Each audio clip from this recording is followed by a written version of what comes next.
developing flourishing marriages, flourishing relationships in marriages. When we talk about relationship, it's not just God has put us in relationship. God himself is in relationship with his Son and with the Holy Spirit. He called us into relationship with himself. And the church is a model relationship that the world will see and believe in our God. So what are the things that I believe can make our marriages flourish? What are the things that we should expect? First of all, the word flourish generally means to thrive, to grow vigorously, or be in a state of success and activity. For us as Christians, there are 3 important pillars or 4 important pillars that must be in place. Prayer, communicating with God. Prayer is one of the biggest fundamental things that can make our relationships flourish. Relationship with God is fundamental to it all. For every flourishing marriage, work must be put into it. Principles must be put into place. Values are put into place. Expectations are put into place. You need a social investment. For any relationship to thrive, there must be actions, there must be habits, there must be purposeful or intentional actions, investments that go into this relationship in order for them to flourish. Flourishing can also describe achieving success, prosperity, and reaching a height of development or influence. What I want to look at is the values that make for flourishing relationships and flourishing marriages. For example, in Liberty House of Worship, one of our core values as a ministry is outreach.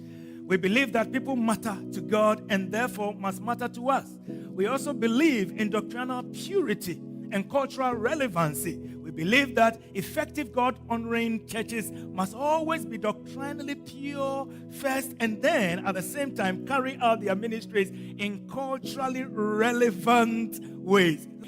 So outreach is important.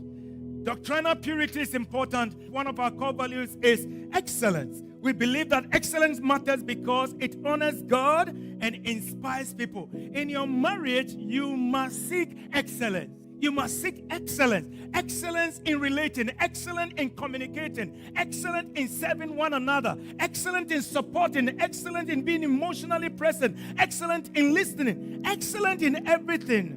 Whatever we do, these values are the things that build us, mold us, shapes us, and makes us better, and makes us attractive, and at the end of the day, makes us very impactful.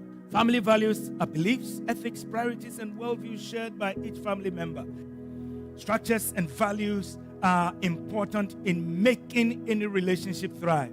Children that are raised up in the relationship learn norms, personality traits from the parents, and they grow with it. I want you to know that much as we live in this part of the world, there are some changing trends, and it is bringing pressure. I call it contemporary societal pressure on us. It is affecting our churches, it is affecting children, and it is putting everybody under pressure. Number 1 is economic pressure. Number 2 is the growing acceptance of the redefinition of marriage. One thing I want you to know that we know as pastors, and we deal with this very quietly, is 1, cohabiting without marriage. Now, many unmarried couples now live together. As of 2019, 59% of American adults aged 18 to 44 have lived with a partner without marriage, and most of them are also in the church. 2, multi-generational households. Extended family members increasingly live together in one household. In 2022, the Pew Research Center reported that 25% of Americans lived in multi-generational households.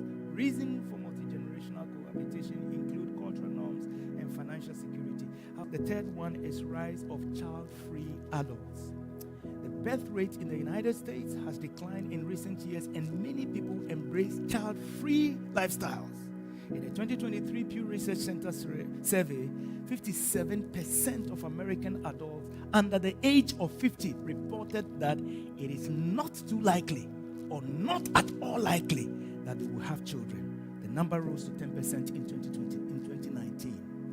Now, how is this affecting, and why is this important? It is important because when you look at this very carefully, it actually attacks the foundation of the sacredness of marriage in the Christian community. The scriptural principles that must build you will become irrelevant. And that is the reason why many marriages right now, scriptural principles are very irrelevant for them, and marriages are suffering. Christians, where we are called to be one, we are called to be one, to demonstrate the oneness of the Father, Son, and Holy Spirit. We must all understand that good fruits come from good trees that a lot of work has been put into. What examples of good fruits that we can experience? Number one, it will be a relationship that is very enriching to all, very healthy bonds within our homes. I want to share 8 values with you. First value is empathy. The second is time, family time. The next one, simple as it is, but very important, is honesty. The fourth is not just love, but deep love. The fifth one is loyalty. Perseverance is 6, and then respect is the 7th, and the last one is my best one, laughter. Many marriages very, very deficient of joy and laughter. Let's make room for a lot of laughter in our marriages, and it will flourish. Respect. We have to develop a high sense of politeness and practice respect to one another. 1 Peter chapter 3, I believe verse 8. Finally, be ye all one mind, having compassion one of another, love as brethren, be pitiful, be courteous. When we practice this in our relationship, boom, it will take us to the next level. It starts with Jesus.